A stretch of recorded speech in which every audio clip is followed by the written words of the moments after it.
Hey, good afternoon, and thanks for tuning in, folks. I'm going to cover how to prepare to search and find worthwhile companies for sale. And here's a big tip, it's the bottom line: prepare yourself first, or later, expect to pay more and risk more.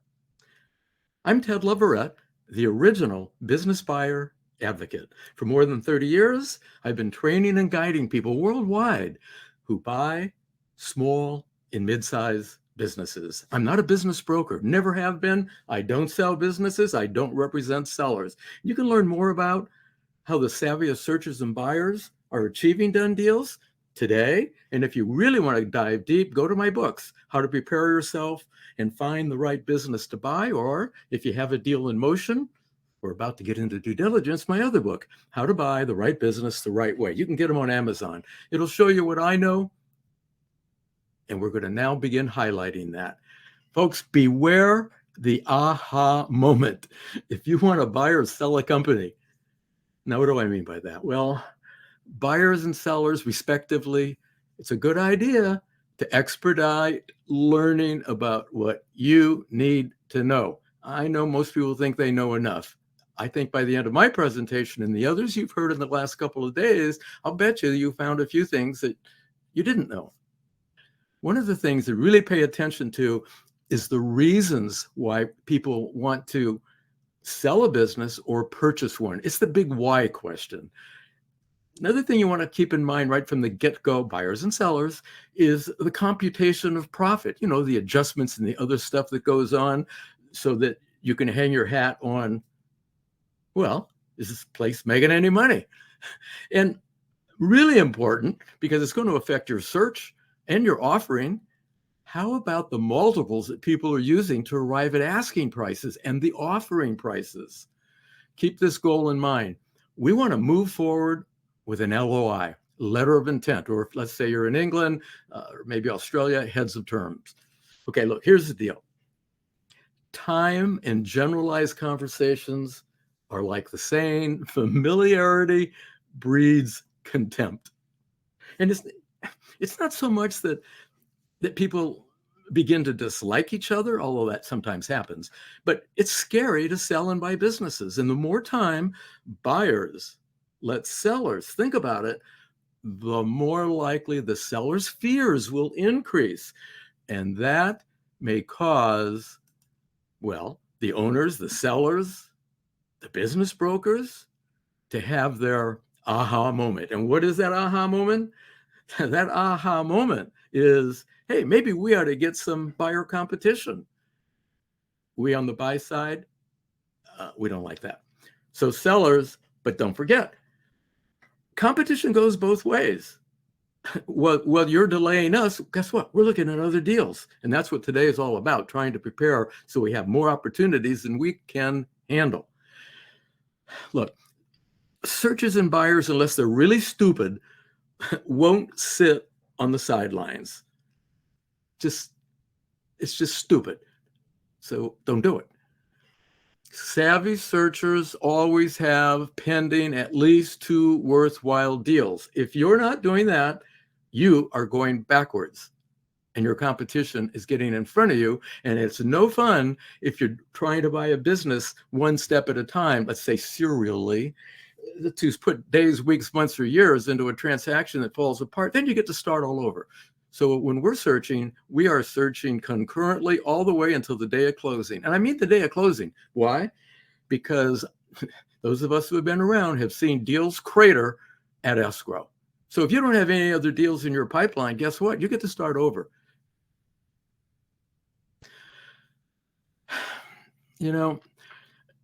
I know, let's this reminds me of a story. Two guys are walking through the jungle when a lion appears on the path. One of the two guys starts putting on a pair of running shoes. Well, why bother with running shoes, says the first guy.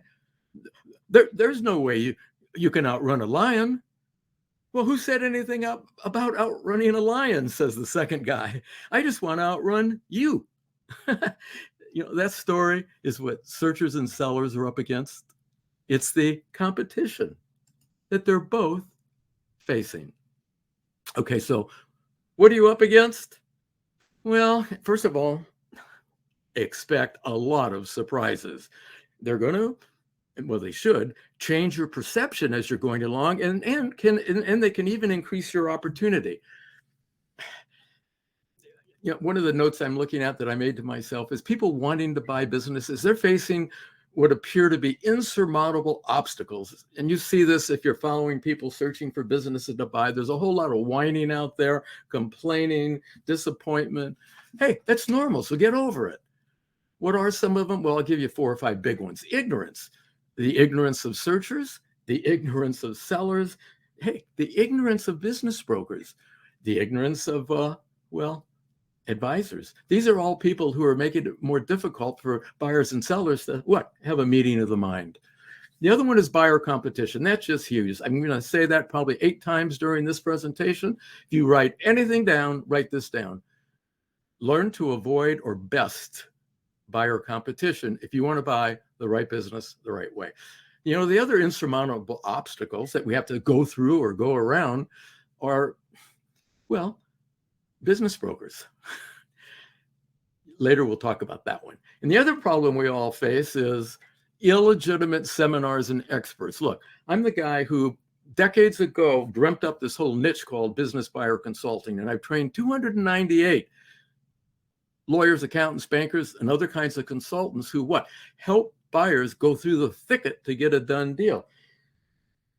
These illegitimate bozos out there, they're reading my books, they're reading other books by other people who know what the hell they're doing. They come to programs like this, they pick up some sound bites, and they spit them out on social networking. Don't fall for that crap. You can go to my YouTube channel and you'll see a sizzling interview I did with somebody where we kind of stripped some of these illegitimate people. But that's a big obstacle, but it is insurmountable if you just ignore them. And the final one are just the poorly prepared and the unrealistic sellers. Now, sellers, don't get mad at me yet, because I'm going to show you a whole lot of stuff you can use to screen buyers and get done deals. Okay, let's just see. I think I can switch the slide. Okay, did it? Take a look. Okay, let's begin to consider how to prepare to search and find worthwhile opportunities. And let's begin with reality.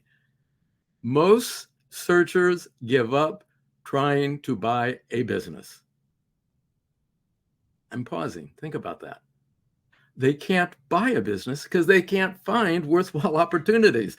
And that's why the savviest buyers, before searching, learn how to prepare themselves to find the right businesses and to learn how to buy them the right ways. But what I see out on the playing field are the do-it-yourselfers messing around with brokers and owners, making fools of themselves, getting blackballed by entire sectors. And it's kind of hard to get people to look at the new you when you come back a month or 2 later as the newly improved and educated. Just don't fall. Don't do that, because that is an insurmountable obstacle.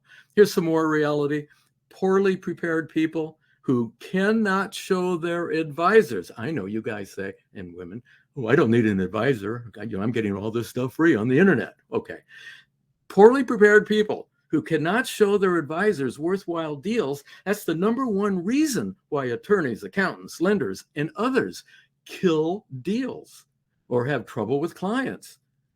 And guess what? Business brokers too, they suffer from ill-prepared buyers. So, hey, you don't believe me? Why don't you just ask them? So the point on this slide is just look at best businesses for sale only searchers. Ignore the junk. Oh, by the way, chat, go ahead and put questions in chat. I do not intend to use all my time lecturing, so there will be time for chat, but I'm not going to wait at the end. If it doesn't have questions, I'm out of here. It's Friday night. It's a holiday weekend in the USA. So fill that chat box. I'm going to go through 10 PowerPoint slides. I'm going to move along kind of quickly, but I'll slow it down once in a while for you to catch up. I know people are tired, end of the day. What I'm going to cover in my presentation are the kinds of things everybody needs to know. And yes, I'm going to repeat myself a couple times. Why?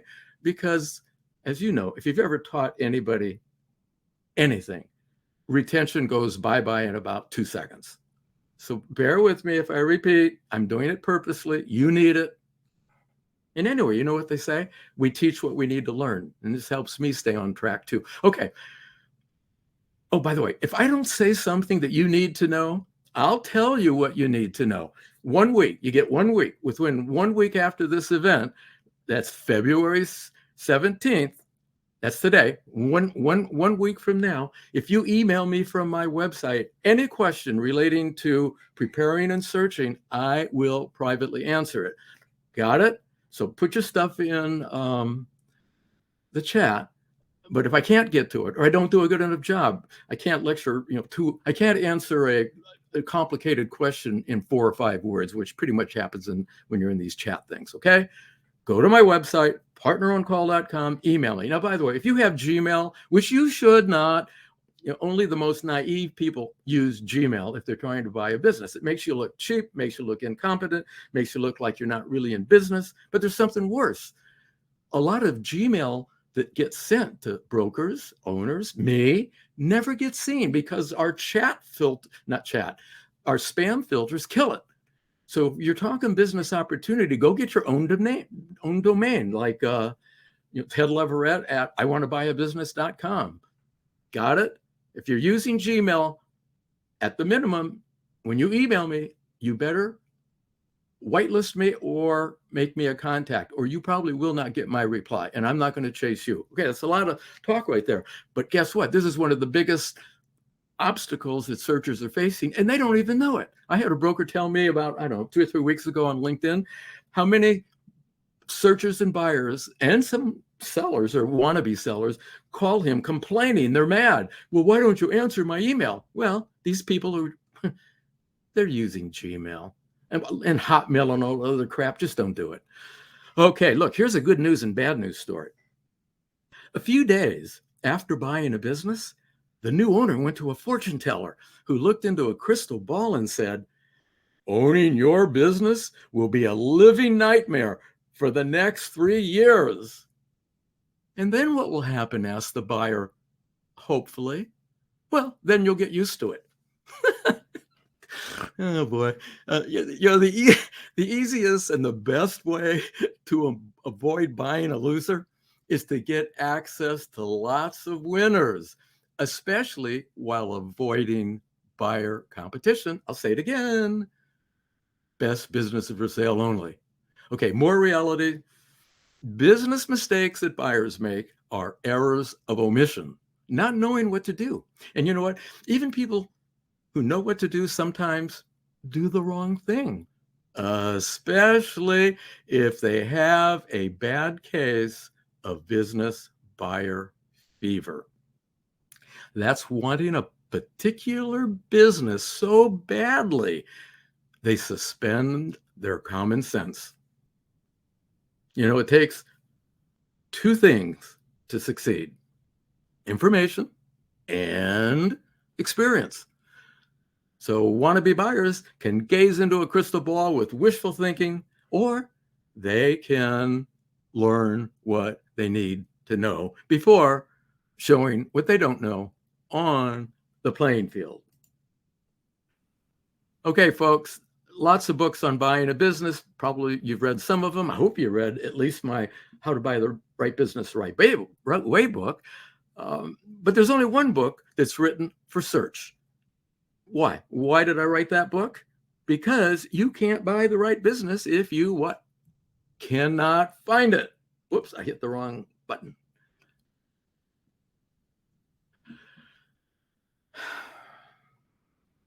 One of the things you saw in the advertising for this is I'm doing a giveaway.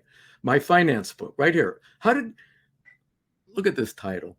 How to Get All the Money You Want for Your Business Without Stealing It. That book came out in 1997, the first time. Over 50,000 of those are out there in circulation. 50,000, that's a lot. I don't sell that one on Amazon. I sell that on my website for $19.95. Don't get too nervous yet. You're getting it free.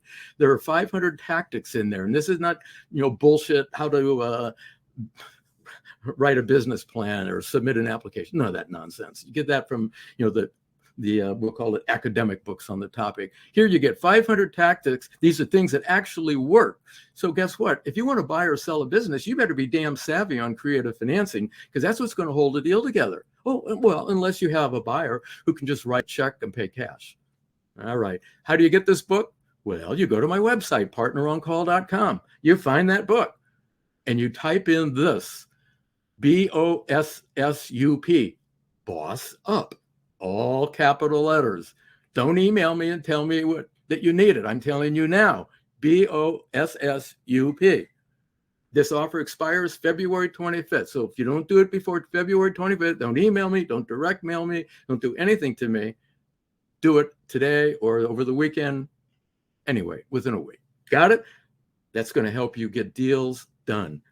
So many brokers have told me over the years that they closed deals because they got into that book and found that 1 out of 500 technique that got them over the hump. And those of you who are looking at SBA or other kinds of financing, you know there are ways you can cook your financing. Well, here's 500. All right, enough of that.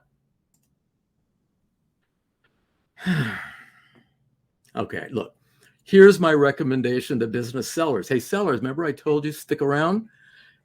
Let's look a little bit at the wishful thinking posers.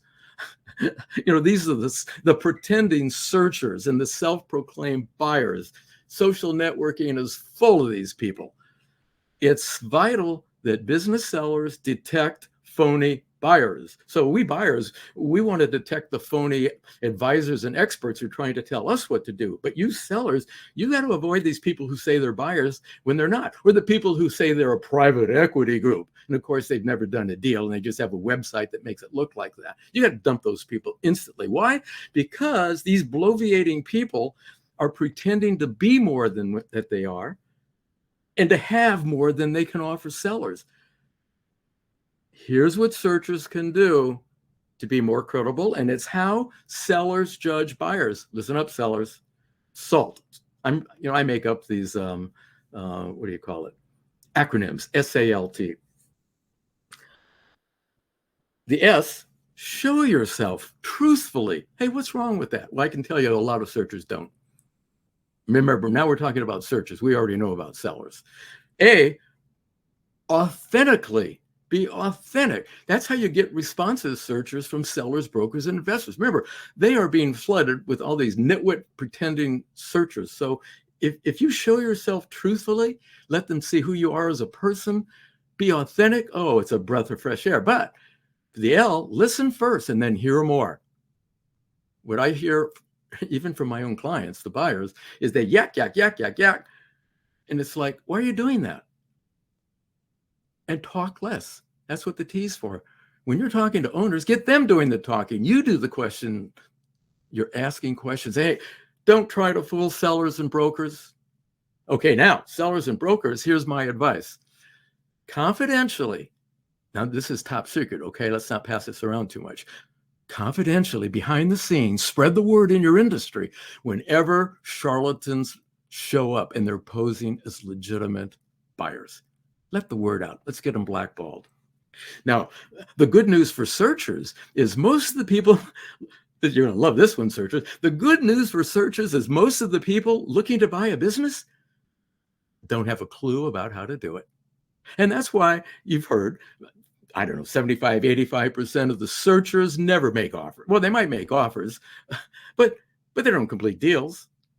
So if you're back to sellers, if you're thinking of selling a business, just don't bother with these self-proclaimed buyers. If they don't show up showing what I'm teaching today, stick around, seller. If the buyers don't show up in the first moments doing what I'm telling you, get them out of there. Why? Because it's your confidentiality at risk. And guess what? They're going to make you crazy.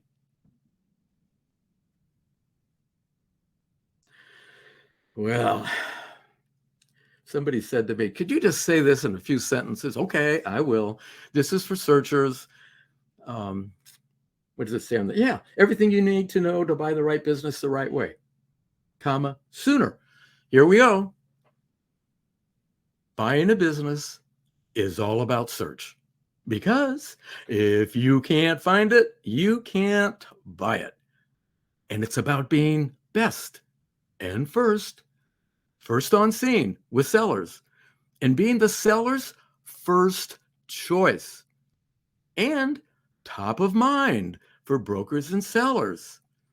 And most importantly, avoiding buyer competition. There you go, 8 sentences. Now, what about having to compete with other buyers? Well, guess what? You have to outbid them. Basically, you have to outbid the most ignorant buyer because they're the ones who are going to offer what? The dumbest terms that you have to get dumber on if you want to buy a particular business. This is why we're going to later talk a little bit about how you avoid this competition. Okay, so look, one of the ways you can avoid this buyer competition is to what? Go to the hidden market, or some people call it off-market opportunity. These are the businesses that are not for sale, the ones that could be if you, searcher, properly approach the owners. And boy, if you don't properly approach them, there's a good way to get blackballed by an entire industry, because you don't want Mary Lou, the receptionist working for the company you want to buy, to spread the word that the company is for sale, when in fact it's not, and the owner hasn't even thought about it, but you made some naive approach where she tells everybody. And guess what? She might not even pass you on to the owner. So you got to make that approach correctly. Now look, if you cannot avoid competition, well, beat them. Or as I say, best them. And how do you do that? Okay, it's not a rhetorical question. You do it with a winning business buyer marketing plan. That's what I help my clients do. I don't work for anybody unless we do this first, because if we don't do this first, all the other stuff I could teach you in my books about finding deals, doing deals, it may not work, because we got to be able to get to first base, and that's being credible and first choice. Okay. Well, there's reality, folks. Too many people buy the wrong business, or they buy the right business the wrong way. We're going to do a lot of recognition of reality. Here's another one. Beginning with what buyers are up against and how they can be taken seriously. Focus your search on mature, profitable, fairly priced businesses having sustainable competitive advantage. That's the key.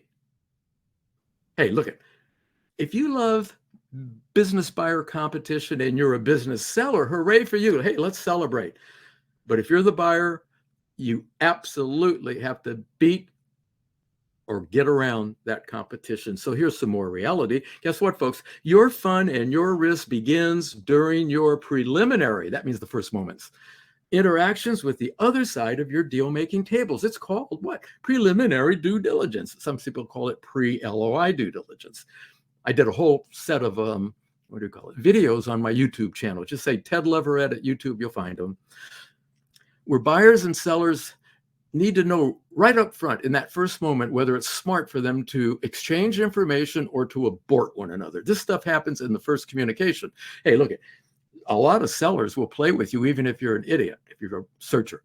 They'll do it. Why? Because they're going to school on you. They're practicing. They know they're not going to do a deal with you.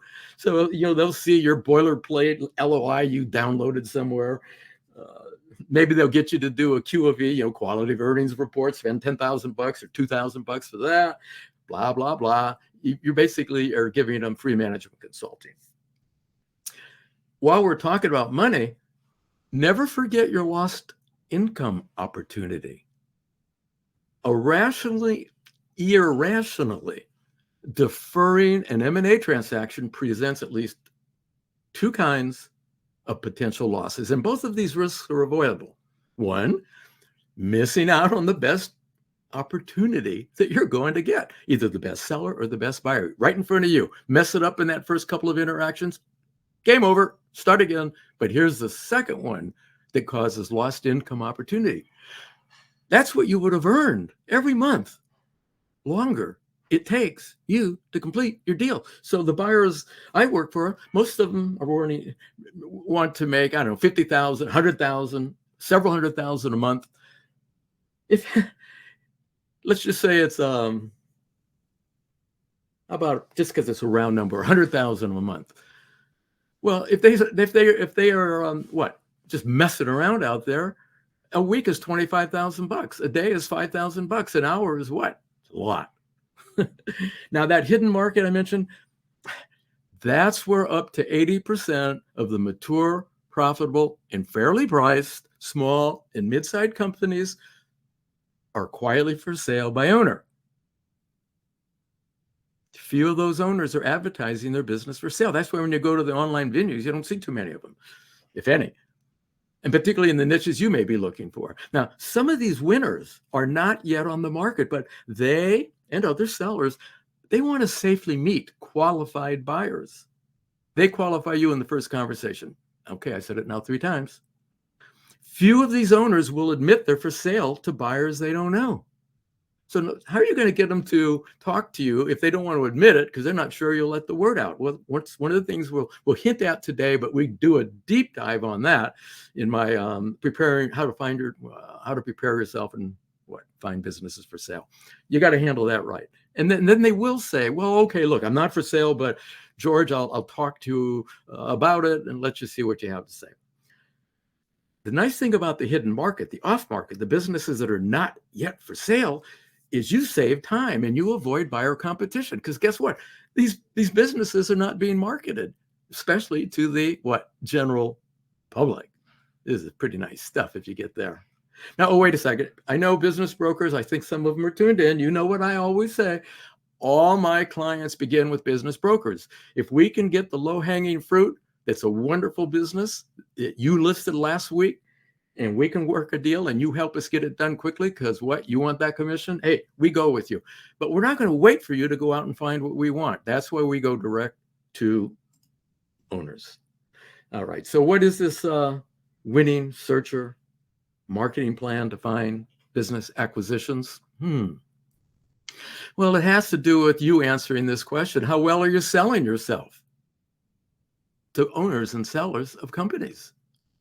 And how well are you besting your buyer competition? And how well are you, and this is really important, wowing potential lenders or investors? Doesn't do any good out there to find businesses for sale, particularly if you need money, and you don't know how to wow the lender or wow the investors. This is why I see so many people out there claiming they have investors. They don't have investors. They just have friends, relatives, and a whole lot of college buddies who say, yeah, go find something great, talk to me, go waste the seller's time on due diligence. Then guess what? I'll come in and do it again. And pretty soon, it's just spinning. Time is money. So what are the elements? Well, the first thing is what you say first. I remember now I'm talking to searchers. It's the first thing you say first to brokers, owners, and sellers, because you don't get a second chance to make the right first impression. We use Zoom, and we go through about 30 or 40 questions. And the whole idea is practice those so when the owners and sellers ask the questions we know they're going to ask, and there's no boilerplate list particularly. I do have some listed in my books, but we have to kind of tailor that to the kind of business you're looking for and the size and location. Then we practice it till we could get an Academy Award, because that's what the other searchers don't do. They just wing it. They make it up. They have conversations. Okay, pitch decks.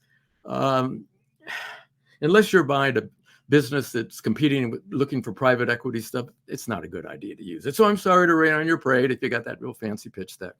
Acquisition criteria, it goes wrong there. If you don't find a business you're going to qualify to buy, you waste a whole lot of time. What about the methodology? Here we're talking about the timing and the targeting and how you follow up with owners and brokers. What about search tools? That's prospecting, letters, emails, phones, etc. You got to have that right. It's got to be scripted right. If it doesn't sell, you don't buy. Resume, 2 things go wrong. First thing, resume is me. Nobody gives a shit about you. They want to know what you're going to give them. So you got to show the bridge from where you are, what you want to do, to something else, particularly if you're buying a business outside your direct experience. Hey, your lender is going to demand that. If you can't show how you go from where you are to there, game over. And finally, online presence. Everybody Googles. Google. Even if it doesn't pertain to your search, they're Googling you. You better look good. You better get rid of all that junk that's out there. Otherwise, what? I don't need to say it. And what about these things called indications of interest? Well, yeah, you can do it verbally. Hey, I'm really interested in your business. Or you might do it written after an interview. Yeah, I'm really interested in your business. Here's where things go to hell in a handbasket. NDAs. If you're a searcher, you better have an NDA that is a mutual NDA. Why? Do you want the world to see your financial statement? Do you want sellers to tell their buddies in the industry how you treated them? If you're employed, do you want to get fired because the word gets out? Now, what about letters of intent? Well, be careful to committing to a fixed multiple to price the company for sale. Don't lowball. Listen to this tape again if you need to hear that again. And finally, of course, if you don't measure it, you're not going to do it. You're not going to know what in the hell you're doing. So you got to measure your response rate and what? The worthiness of responses. Now, remember, buyers, what you show or voice first to brokers, owners, sellers, it's going to either repel them or motivate them to talk to you. There's 5 other searchers right out the door wanting to talk to these owners and brokers. And sellers, the same goes for you. Don't show us these poorly written or misleading, SIMs, confidential information memorandums or whatever the hell you call them. Okay, moving right along. Hey, how about this one? Buyer competition, you better write this down. Buyer competition is responsible for more bad deals than seller misrepresentation or lousy businesses. Competition forces most searchers to unsafely expedite the process of evaluating and negotiating the purchase of companies. Few searchers know how to adequately value small and mid-sized businesses. Most searchers don't hire or properly deploy a competent advisory team. First impressions matter. I think I've now said that 5 times. Brokers and sellers, hey, because of their confidentiality and the operational and other reasons, are simply not interested in interacting with searchers who don't upfront convincingly showcase their value. And those are the reasons why the poorly advised and the poorly prepared buyers outbid their most ignorant buyer competition. Hey, what about selling a business in the seller's market? I know the brokers out there are still saying it's a seller's market. Well, it can be, particularly in some sectors. So who's selling whom? Sellers and brokers have to be sold on you if you want a chance to evaluate opportunities, maybe to make offers. It's all about selling, isn't it? Another question you better be thinking about, because again, the brokers are telling people values are increasing. Well, is it the values that are increasing or is merely the pricing?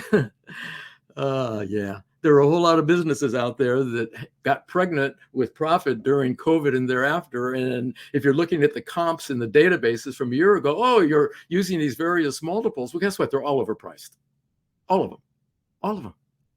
And don't forget what? Interest rate, cost of capital. If interest rates doubled and you're paying multiples from a year ago, well, that's about as naive as you get. Do not catch buyer fever. Buyer fever is raging now. Look at all these layoffs. Where do you think some of these people are going that have been making money? Well, they're out competing with us. Ignorant buyers are making bad deals. And I say, you may think you're winning, but you're really losing if it's the bad deal. Now, how do you know when it's a seller's market? I'm going to give you let's say 5 or 6 things to think about. It's a seller's market if you believe it when people say so. It's a seller's market if the seller is attracting buyer competition. Hey, they'll tell you. They'll say, move this right along. You're number 3 in the line. It's a seller's market if you're in a bidding war, or the seller's better at you at presenting and deal making, or the seller's advisory team is better than yours, and it almost always is, unless you're my client or you're working with people like me who force you to get the right lawyer and accountant and get them in up front, and don't keep falling for these other people who say they can do work for you that you should be doing yourself. And it's also a seller's market if the company wouldn't hire you if the advertisement was we're looking for a president or a general manager. If they wouldn't hire you, but they're willing to sell to you, you better have a damn good story and really be able to back it up with how you're going to go from where you are to where you're. Otherwise, you're being sold. What about the bubble? Well, there's sort of a real estate bubble, and there's definitely a bubble in business acquisitions.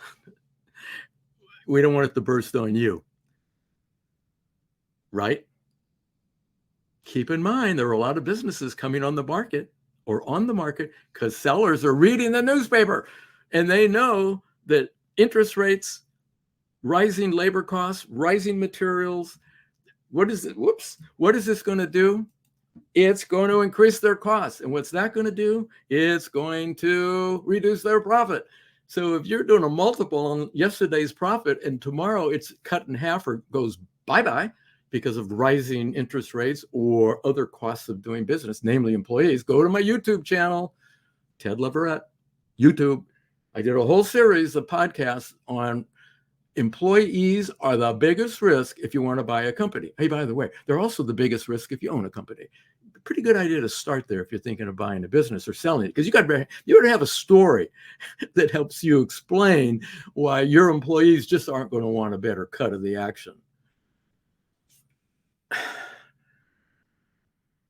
Be careful, these so-called business appraisers and brokers. I mean, brokers do have to do a little bit of valuation work to get a listing, but they're not appraisers. So you got to get that right. You absolutely have to get it right, or you're going to end up overpaying and you're going to rely on a so-called expert. Give you a little tip off.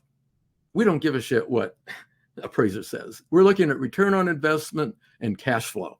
And we want to see just how badly we could try to wreck this good company and still make it survive. And if it passes our doomsday testing, who cares what a comp says or some appraiser says? It's a deal worth doing. But if it can't pass that, if it cannot pass that stress testing, well, we get out of there.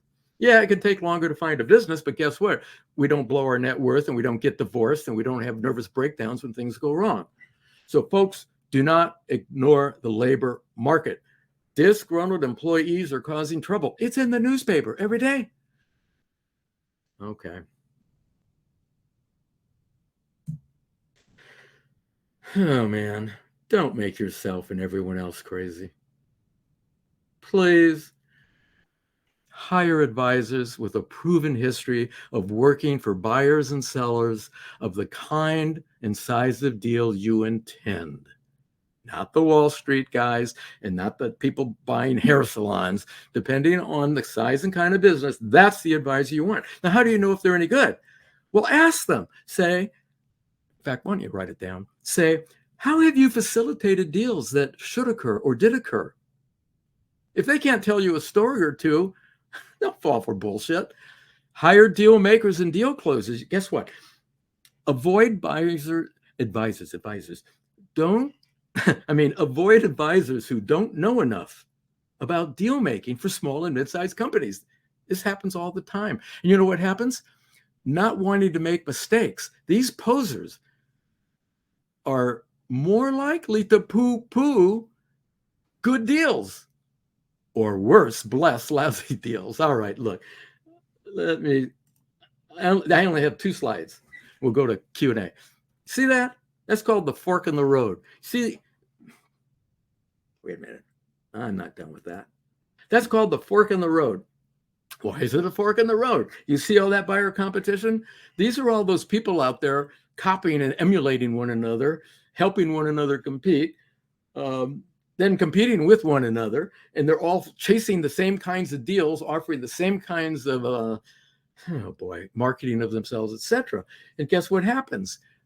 They delight sellers and brokers. Yoo-hoo! But the bad news is, once it comes down to actually bidding, well, the dumbest buyers can win. So what I'm hoping you'll do is take the road to the right. We're out there by yourself in search.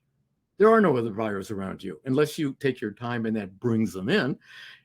And when you're working with brokers, hey, they will let you be first in line if they know you're going to do a deal. But if you screw around with them, they won't. They don't need you. No broker needs a particular buyer, period. That's why we go to the hidden market too. Okay. Before we get to Q&A, how does this thing work? Got it.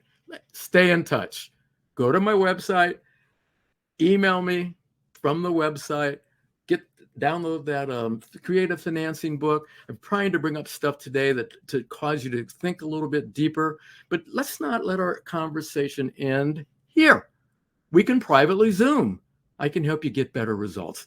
Go to my website, partneroncall.com. Hey, I can help you deploy. Hey, how do you think I get clients?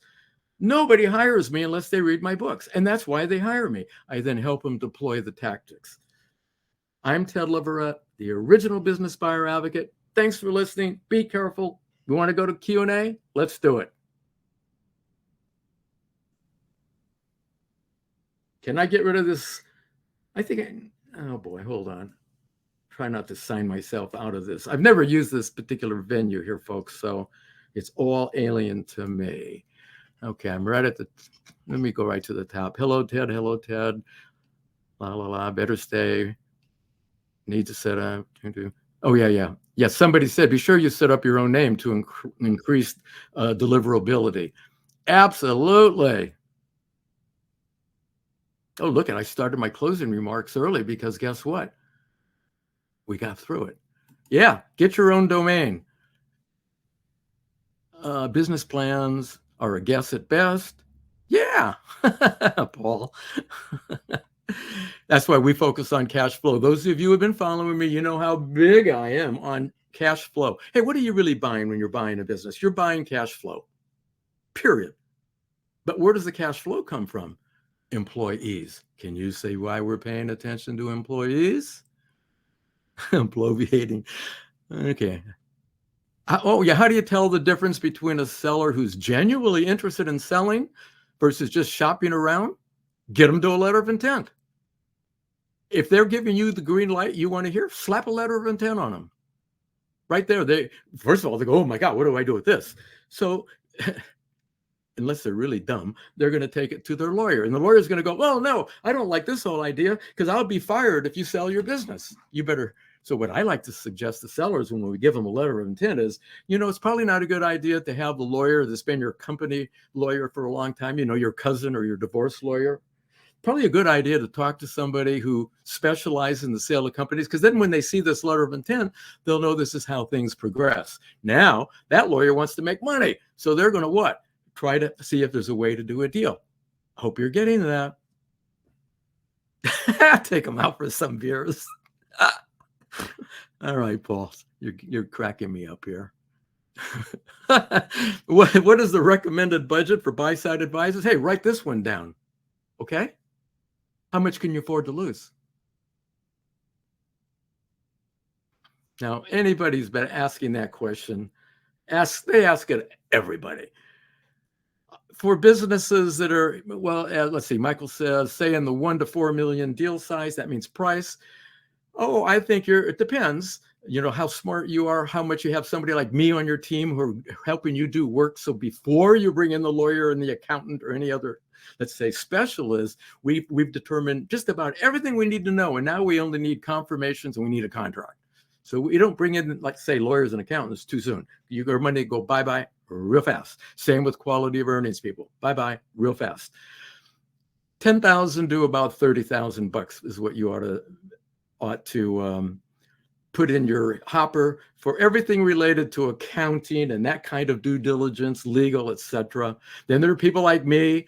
If you shop around, you'll find that most of the people who are actually any good are earning from buyers somewhere between 2 and 3% of the value of the transaction that gets done. And you say, oh, well, that's a lot of money. Well, how much can you afford to lose? And I'll tell you what, you don't get somebody on your team, doesn't have to be me, but it needs to be somebody like me, because the lawyers and accountants will milk you to death. Why? Because they can. All right. I have a team assembled, but I can't get brokers. Well, I'll tell you why you can't get brokers, because you're not doing what we do in a winning business buyer marketing plan. So, hey, look, Melissa, go to my website. Guess what? Partneroncall.com. Find that white marketing plan. For 250 bucks, you can practice on me. Show me what you're doing. Send me whatever it is you're using. I'll charge you $250 and I'll tell you how bad it is. Or I'll tell you how you could tweak it. Now, I won't do all the work to write it. That you're going to have to hire me to do. But at least you might as well know what the big red flags are. Remember, This crap about blaming brokers, it's ridiculous. It's ridiculous. Brokers love me for this one. Show up with what they want. They want to know you can do a deal, you have the money, you won't screw around, you're honest, and they will jump over backwards. Remember, the faster they make the sale, the faster they earn their commission. It's all about turning inventory. Get a letter of intent. Well, that's just one of the screening techniques about letters of intent. Wait, no, somebody's not listening. I didn't say if you don't know anything about the business. What I said was, in your preliminary discussions, we call this pre-LOI due diligence. Go to YouTube. I've given you detailed instruction on exactly what pre-LOI due diligence is. You do that. Just do it. That's when you submit the LOI. So some of us are able to get through that pre-LOI due diligence with an owner. Well, if there's a broker there, we can get through it pretty fast because they've already prepared the seller, hopefully. If there's no broker, well, it just takes longer. But you have to go through those motions. Otherwise, how in the hell could you what? Submit a letter of intent. So what I'm letting you know, get this right. Don't misunderstand me and tell everybody Ted says use wallpaper for letter of intent. Move them quickly, because if you keep the brokers and the sellers focused on you, they don't have time to talk to your competitors. Keep them moving along. Get the information you need. Slap them with a letter of intent. If they're not for real, they won't sign it. If they are for real, they have nothing to lose. Unless you're making a bozo offer, then, they might tell you to go pound sand. Bully your client works for me. This sounds like one of my clients. That's what they say to me. Oh my God. He's not. I don't think. All right. I'm about to walk out of here. It's Friday night. I got things to do. 60 more seconds, I'm gone. If there are no more questions, hey, hope you had fun. I'm having fun. 47 seconds left. Thank Nunzio for putting this show together. And thanks for letting me wrap it up. Oh my God.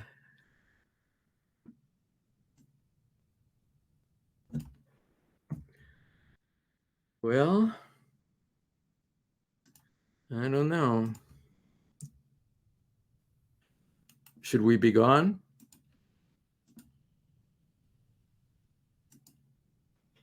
I think we are. Oh, yeah, the books. You wasn't listening. Okay. Guess what? Go to my website, partneroncall.com. It lists the books. Look, there they are on this screen. The first two are sold on Amazon. Go to Amazon. Type Ted Leverette in. How to prepare yourself and find the right business to buy. Amazon. How to buy the right business the right way. Amazon. You need both. Two different topics. Financing. Do not buy my book at my website. I will not refund your money. You can get it free right now. Use BOSSUP.